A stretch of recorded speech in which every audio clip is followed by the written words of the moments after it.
नमस्कार मित्रांनो, स्वागत आहे परत एकदा तुम्हा सर्वांचं आपल्या चॅनलवरती. तर RRB NTPCसाठी आपण सिरीज चालवलेली आहे, ज्या ठिकाणी आपण GK GS गणित बुद्धिमत्ता एक प्रकारे सर्व प्रकारची तयारी आपण व्हिडिओच्या माध्यमातून टेस्टच्या माध्यमातून करून घेत आहोत.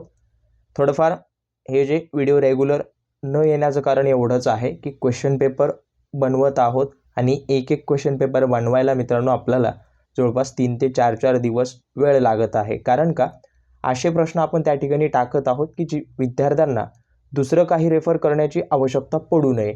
त्यामुळे त्या कारणामुळे या ठिकाणी आपण रेग्युलर भाग अपलोड करणे थोडंफार उशीर होत आहे, बट जेवढा काही भाग आहे तो आपण कव्हर करण्याचा प्रयत्न करत आहोत. तर आजचा हा भाग 21वा आहे. या अगोदरचे 20 भाग पाहिले नसतील, पाहून घ्या व्यवस्थितरित्या. त्या ठिकाणी सगळ्या प्रश्नांचं एक्सप्लेनेशन मी दिलेलं आहे आणि तशाच पद्धतीच्या प्रश्नांची तयारी तुम्हाला करायची आहे. तर ज्या ज्या विद्यार्थ्यांनी टेस्ट वगैरे घेतल्या नसतील तर घ्या मित्रांनो, अतिशय महत्त्वाचे प्रश्न त्या ठिकाणी आहेत आणि 70 ते 80% तयारी होईल असे प्रश्न आपण विद्यार्थ्यापर्यंत पोहोचावेत म्हणून तशा पद्धतीच्या प्रश्नपत्रिका बनवलेल्या आहेत. जेवढा तुम्ही जास्तीत जास्त सराव करसाल तेवढं तुम्हाला उपयोगी पडणार आहे. आणि हे फक्त RRBसाठी नसून सगळ्या जेवढ्या काही एक्झाम आहेत त्याच्यामध्ये कॉमनली विचारण्यात येणारे सगळे प्रश्न एकत्रित केलेले आहेत. त्यामुळे या RRBचा मोटिव्ह आहे महत्त्वाचे प्रश्न आपण ॲड केलेत. त्याच्यासोबत वेगळ्या प्रश्नपत्रिकासुद्धा आपल्याकडे आहेत ज्या की सगळ्या परीक्षेला उपयोगी पडतील. चला पहिला प्रश्न पहा. नवीन असाल सबस्क्राईब करून घ्या. डाऊट वगैरे असतील तर अवश्य कमेंटमध्ये कळवा. सगळे डाऊट आम्ही क्लिअर करण्याचा प्रयत्न करणार आहोत.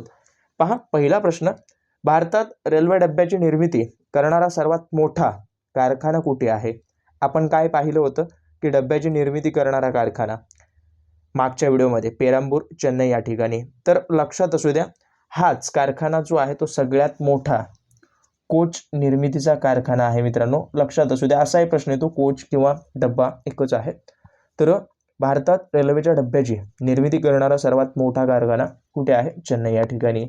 हे जर पाहिलं, हे आपण माहिती दिलेली होती बट तरी पण लक्षात असू द्या, पेरांबूर म्हणून एक चेन्नई या ठिकाणी शहर आहे, त्या ठिकाणी हा डब्बा आहे किंवा कोच आहे. सर्वात जुना आहे बरं, हेही लक्षात असू द्या.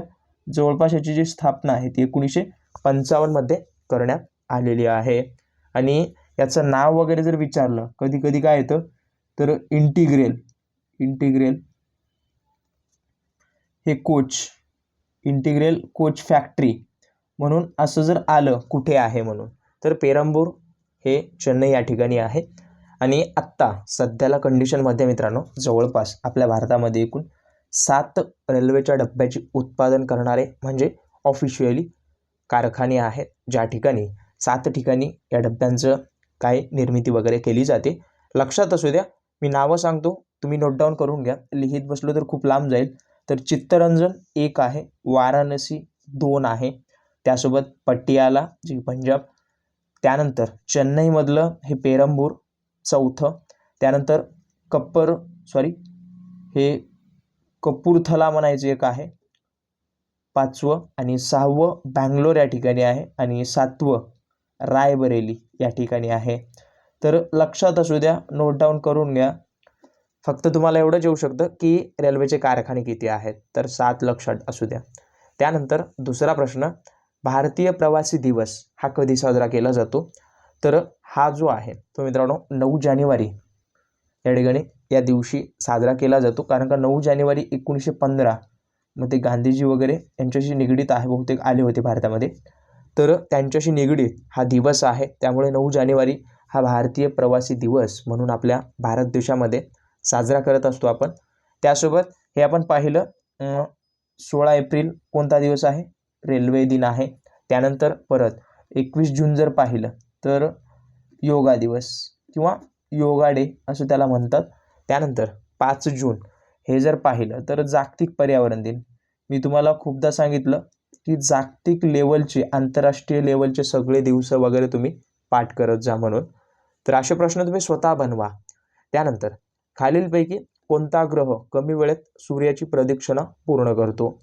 तर सर्वात जवळचा ग्रह कोणता आहे? बुध. आणि त्याच परिमाणाने किंवा त्या क्रमांकाने सर्वात जवळचा ग्रह बुध आहे, म्हणून हाच सर्वात कमी काय करतो, वेळ घेतो पृथ्वीची प्रदक्षिणा किंवा सूर्याभोवती फिरण्यासाठी.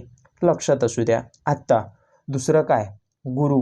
गुरु नेमकं काय आहे, ज्याला आपण ज्युपिटर या नावानं सुद्धा ओळखतात आणि बृहस्पती वगैरे त्याला म्हणतात हिंदी वगैरेमधून, तर ज्युपिटर त्याला म्हणतात. अजून एक महत्त्वाचं म्हणजे काय, शनी.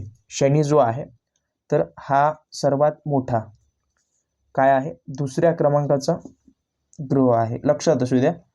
आपल्या जे सौरमंडल आहे त्याच्यामध्ये दुसऱ्या क्रमांकाचा हा शनी सर्वात मोठा ग्रह आहे. पहिला कोणता आहे कमेंट करा. आणि अजून एक महत्त्वाचं म्हणजे काय, याला सर्वात जास्त उपग्रह आहेत. 82 का 83 उपग्रह या शनीला आहेत. लक्षात असू द्या. आणि अजून एक महत्त्वाचं म्हणजे काय, तर चमकणारा काय म्हणतात, चमकणारा ग्रह कशाला म्हणतात, शुक्रला म्हणतात. लक्षात असू द्या बरं. हा प्रश्न खूपदा भोवतालून आलटून पालटून विचारण्यात आला. पृथ्वीबद्दल सगळ्यांना माहीत आहे, विशेषत्व याचं उपग्रह चंद्र वगैरे. आणि चमकणारा ग्रह म्हटलं शुक्र, आणि तारा जर म्हटलं तर काय लिहायचं, सूर्य. लक्षात असू द्या. तारा आणि ग्रह याच्यामध्ये खूप सारे विद्यार्थी कन्फ्यूज होतात. आपण मागच्या टाईमला पाहिलं होतं की तारे कशापासून बनतात, हायड्रोजन आणि हेलियमपासून. तर दुसऱ्या शिफ्टमध्ये अशा पद्धतीचं सौरमंडलवर कॉमन प्रश्न पडतो, जे की तुम्हाला चांगले गुण मिळवून देतो. लक्षात असू द्या, नोट डाऊन करून घ्या. हिंदीला भारताची राजकीय भाषेचा दर्जा कोणत्या कलमाद्वारे देण्यात आला, पाहून घ्या.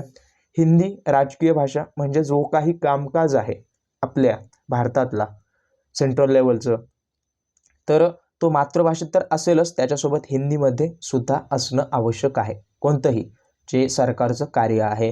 तर लक्षात असू द्या, हे असावं. त्यामुळे त्याला राजकीय भाषासुद्धा म्हणतात. आणि त्याला कोणत्या कलमाद्वारे ही राजकीय भाषा असावी असं म्हटलं तर 343 कलमाद्वारे या ठिकाणी त्या राजकीय भाषेचा दर्जा त्यांनी देण्यात आलेला आहे. त्यानंतर 110 हे काय आहे नेमकं, धनविधेयकासंदर्भात आहे. धनविधेयक कशाला म्हणतात, जे आर्थिक बजेट वगैरे असतं ना त्याला धनविधेयक, किंवा पैशाच्या बाबतीत जे संसदेमध्ये सादर केलं जातं.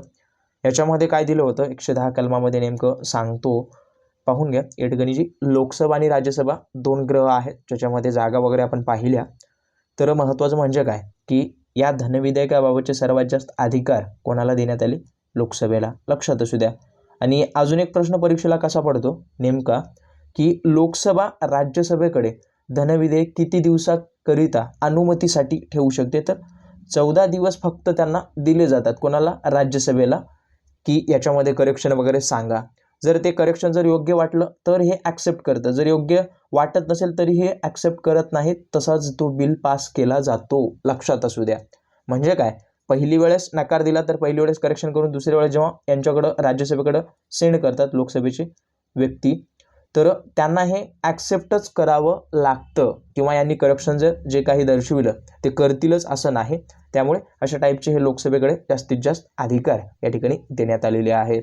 त्यानंतर 352 आहे, 356 आहे आणि 360 वगैरे आहेत. हे कशाचे, आणीबाणी संदर्भात आहेत, सर्वांना माहीत असेल. तर 352 कशाचे आहे, आंतरराष्ट्रीय आणीबाणी आहे किंवा जागतिक स्वरूपाची. त्यानंतर 356 तर सॉरी आय थिंक हे 350 आहे. त्यानंतर पुढे जर पाहिलं 352, 356, एक 360 असं आहे ते.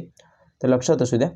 हे 356 जर विचार केला तर तुम्हाला या ठिकाणी राष्ट्रपती राजवट हे म्हणजे एखाद्या स्टेटसाठी असतं, की ज्या ठिकाणी कोणत्याही राज्यातलं कारभार वगैरे चालत नसेल तर त्या ठिकाणी सगळे सूत्र वगैरे राष्ट्रपती आपल्या हातात घेत असतो. अजून एक आहे 360 कलम. 360 कलम कशाचं आहे, तर वित्तीय आणीबाणी. वित्तीय म्हणजे काय, की समजा एका ठिकाणी जे आपलं चलन वगैरे किंवा कोणत्याही पद्धतीची वित्तीय समस्या असेल तर तशा पद्धतीची आणीबाणी या ठिकाणी लावली जाते. त्याला वित्तीय आणीबाणी वगैरे 360 कलमाद्वारे राष्ट्रपती लावत असतो. लक्षात असू द्या. त्यानंतर भारतात प्रथम रॅमन मॅग्सेसे पुरस्कार कोणाला मिळाला, सोपा आहे प्रश्न, खूपदा मी सांगितलं. तर आचार्य विनोबा भावे यांना मिळालेला आहे.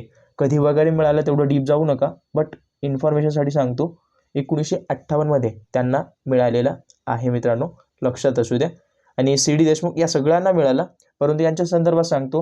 हे काय होते, RBIचे पहिले गव्हर्नर होते. तुम्हाला मी खूपदा म्हटलं की सर्वप्रथम जे काही आहेत कोणतेही व्यक्ती असू देत ते सगळे त्या क्षेत्रातले प्रथम कोण होते आणि आत्ता सध्याचे कोण आहेत आणि त्यांना पुरस्कार वगैरे कोणते मिळाले याबद्दल तुम्हाला माहिती असू द्या म्हटलं होतं. त्यानंतर पुढे जर पाहिलं तर हे जे आहे ते 1900 आय थिंक यांना 65ला वगैरे जयप्रकाश नारायण यांना मिळालं. आणि हे सगळे माहिती वगैरे वर्गीस कुरियन सर्वांना माहीत असेल. वर्गीस कुरियन यांच्या संदर्भात हे जे आहेत ते श्वेत क्रांतीचे जनक आहेत, लक्षात असू द्या. तुम्हाला अगोदरच म्हटलं मी की सगळ्या जनकांची तुम्ही नावे लिहून ठेवा म्हटलं, बरोबर ना. तर लक्षात असू द्या. त्यानंतर पुढचा प्रश्न पहा. आत्तापर्यंत लाईक केलं नसेल तर लाईक करून घ्या आणि शेअर जर करू वाटत असेल तर अवश्य तुमच्या मित्रमैत्रिणींना शेअर करा. मित्रांनो, भारतात कोणी सुवर्णमुद्रांचा सर्वप्रथम वापर केला? लक्षात असू द्या. पुरावे म्हणजे आढळून आलेत आणि परंतु जे ठोस सबूत वगैरे मिळाले ते कुशाणांच्या काळातले होते आणि जे वगैरे अगोदर मिळालेले होते तर ते युनानी वगैरे यांच्या काळात वापरल्या गेले असं त्यांनी म्हटलं. परंतु मुख्य जर पाहिलं तर कुशाणांनी जो आहे तो या सुवर्णमुद्रांचा वापर वगैरे आपल्या भारतामध्ये केलेला आहे. याच्या बाबतीत सांगायचं झालं तर आय थिंक एक सम्राट होता, त्याचं नाव वगैरे तेवढं डीपमध्ये नका जाऊ, फक्त ओव्हरऑल वरवरचे प्रश्न तुम्ही कव्हर करत जा. फक्त हे डीप सांगण्याचं कारण काय, तुम्हाला अदर एक्झामला महत्त्वाचं पडेल. विम वगैरे कडफिसेस असं काहीतरी नाव होते त्याचं, तर लक्षात असू द्या. याने जे आहे ते या सुवर्णमुद्रांचा वापर सुरू केला किंवा निर्माण केलं असं म्हणतात.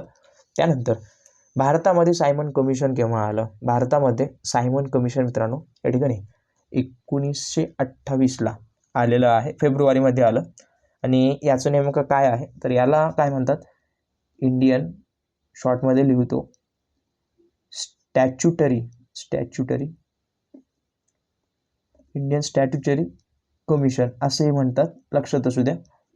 सायमन गो बॅक वगैरे याच्याशी निगडीत जी काय आहे इन्फॉर्मेशन तुम्ही काढा. त्यानंतर पुढे पहा. भारताच्या संविधानात पहिली दुरुस्ती कधी करण्यात आली? तर भारताच्या संविधानामध्ये सर्वप्रथम दुरुस्ती 1951ला करण्यात आलेली आहे, सर्वांना माहीत असू द्या, लक्षात असू द्या. या ठिकाणी या संविधानाची स्वीकृती कधी झाली म्हणतात कधी कधी तर 26 नोव्हेंबर, हे 2 दिवस लक्षात ठेवा, 1949 आहे. आणि लागू कधी करण्यात आलं? 26 जानेवारी, लक्षात असू द्या. 26 जानेवारी 1950 पासून आपलं संविधान संपूर्ण भारत देशामध्ये लागू करण्यात आलेलं आहे, लक्षात असू द्या.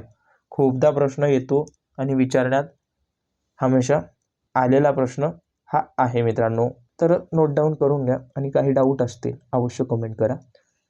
त्यानंतर भारतातील सर्वात पहिले उच्च न्यायालय कुठं स्थापन करण्यात आलं? तर सर्वात प्रथम उच्च न्यायालय वगैरे कोलकाता या ठिकाणी स्थापन करण्यात आलेलं आहे मित्रांनो. आणि अजून एक लक्षात असू द्या, कोलकाताच्या नंतर बॉम्बे किंवा मुंबईला आणि मद्रासला, याच्यामध्ये थोडाफार फरक आहे. सर्वप्रथम हा कोलकाता आहे, याच्यासोबतच हे स्थापन झालेले आहेत, परंतु हे नंतर आहेत, तर लक्षात असू द्या. आणि आत्ता सध्याला जर पाहिलं तर हे सगळ्यात मोठं अंतिम न्यायालय, अपिलीचं न्यायालय कोणतं आहे मित्रांनो? तर सर्वोच्च न्यायालय, जे की दिल्ली या ठिकाणी आहे, नवी दिल्लीला खूप महत्त्वाचे मुख्यालय आहेत, ते तुम्ही पाठ करून जा. अजून एक महत्त्वाचं म्हणजे काय, सध्याला भारतामध्ये किती उच्च न्यायालय आहेत? 25 उच्च न्यायालय आहेत. आपण पाहिलं सर्वोच्च न्यायालयात न्यायाधीशांची संख्या वगैरे कशी डिसाईड केली जाते, आत्ता किती आहे हे सगळं पाहिलेलं आहे. आत्ता शेवटचा प्रश्न तुमच्यासाठी आहे, मानवी शरीराचा pH सामू किती असतो? आपण पाहिलं 0 ते 7पेक्षा कमी वगैरे असेल आणि 7 असेल उदासीन, त्यासोबत 7पेक्षा जास्त असेल तर विम्ल वगैरे, 7पेक्षा कमी असेल आम्ल वगैरे, हे आपण पाहिलं. तर तशाच पद्धतीनं मानवी शरीराचा pH सामू किती असतो तुम्हाला कमेंट करायचं आहे. बाकी व्हिडिओ आवडला असेल नक्की लाईक करा, सबस्क्राईब केलं नसेल करून घ्या आणि अशाच टाईपचे प्रश्न तुम्हाला परीक्षेत पाहायला मिळतील. त्यामुळे अशाच प्रश्नांची तयारी करून जा. एक्स्ट्राचा कोणताही अभ्यास किंवा कोणताही काय ते क्लासेस वगैरे जॉईन करून फी वगैरे भरून तुमची तयारी त्या ठिकाणी 0% जर होत असेल तर तुम्ही फसू नका. व्यवस्थित ज्या ठिकाणी व्यवस्थित प्रॉपर वाटत असेल की बाबा हे आपल्याला अभ्यासक्रमाशी निगडीत आहे, तर त्याच अभ्यासक्रमाला धरून तुम्ही तशाच पद्धतीची तयारी करसाल तरच तुम्हाला या ठिकाणी यश तुमच्याकडं येईल मित्रांनो. त्यामुळे व्यवस्थित जी काही प्रिपरेशन आहे ती चांगल्या पद्धतीने करा. जर तुम्हाला माझी मदत होत असेल तर सबस्क्राईब करून घ्या. आणि क्वेश्चन पेपर आपल्याकडे अवेलेबल आहे. ज्यांना सोडवायचे असतील त्यांनी माझ्याकडून खरेदी करून घ्या. खाली नंबर आहे. आणि काही डाऊट असतील अवश्य कमेंटमध्ये कळवा. बाकी भेटूयात पुढच्या सिरीजमध्ये. पाहत राहा आपला आवडते यूट्यूब चॅनल. धन्यवाद.